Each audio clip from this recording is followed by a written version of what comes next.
Buenos días, bienvenidos al canal de las clases de Antonio y siguiendo con nuestro repaso sobre el Imperio Romano, vamos a hablar hoy del Imperio Bizantino.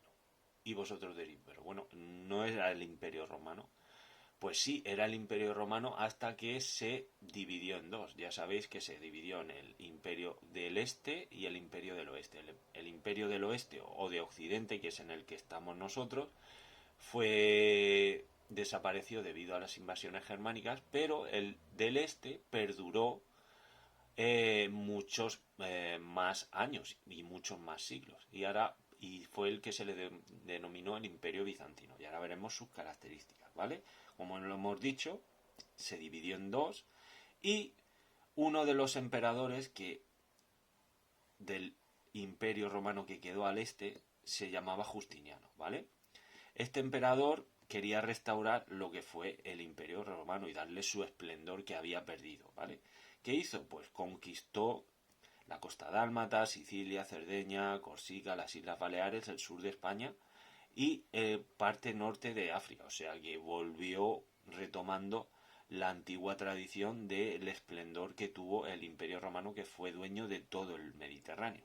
¿Qué hizo Justiniano? Pues para volver a renacer el imperio, consolidó las leyes romanas, creó el Código Justiniano y construyó edificios muy parecidos a los que tenían en Roma y, por ejemplo, un ejemplo de ellos es la iglesia Hagia Sophia, ¿vale?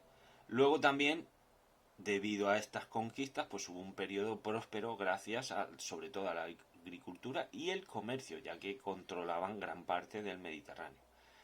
También fueron los propulsores de la ruta de la seda, porque había muchos artesanos que trabajaban la seda, la lana y los metales preciosos.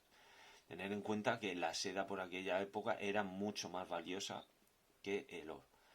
¿Qué más hizo el imperio cristiano del Este? Pues, como veis, todos procesaban, tanto el imperio romano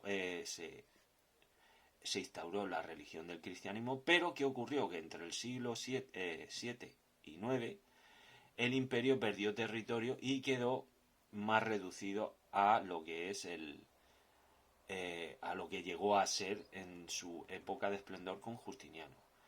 A pesar de ello, preservó la lengua y la cultura griega, pero volvió un segundo renacer no tan grande como en la época de Justiniano, donde hubo también una expansión. Pero, ¿qué ocurrió?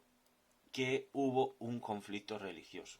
Es decir, el Papa de la parte occidental no reconocía a la religión que había en el imperio bizantino. ¿Y qué ocurrió? Que hubo una cisma, es decir, se partió en dos y quedó la iglesia romana y la iglesia ortodoxa. ¿De acuerdo? A partir de ello, pues cada uno siguió su camino. ¿Y qué ocurrió? Pues lo que quedó de ese gran imperio impulsado por Justiniano fue poco a poco disminuyendo debido a los ataques turcos, ¿vale? Que iban reduciendo ese territorio que tenía el imperio bizantino y que en 1453 desapareció. Y aquí os podéis hacer una idea, porque cuando desaparece el occidental, entre el 350 y 450 después de Cristo, mirad lo que duró el imperio del Este, que fueron casi 1000 años. O sea, fueron 1000 años donde la cultura griega, la cultura romana, fue todavía predominante y quisieron retomar, como de la mano de Justiniano, ese esplendor. Pero ¿qué ocurrió? Que debido a conflictos, crisis, guerras y sobre todo la ruptura religiosa que dio lugar a la Iglesia romana y ortodoxa, dio por terminar. ¿Y quién fue quien dio la puntilla? Turquía, que gracias a varios ataques que hizo ya que en 1453, muy poquito antes de que se descubriera América, pues hizo que se desapareciera este imperio.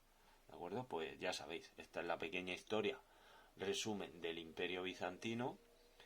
Y ya sabéis, si queréis hacer alguna aportación o tenéis alguna duda, lo dejáis en comentarios o luego me preguntáis en clase, ¿vale?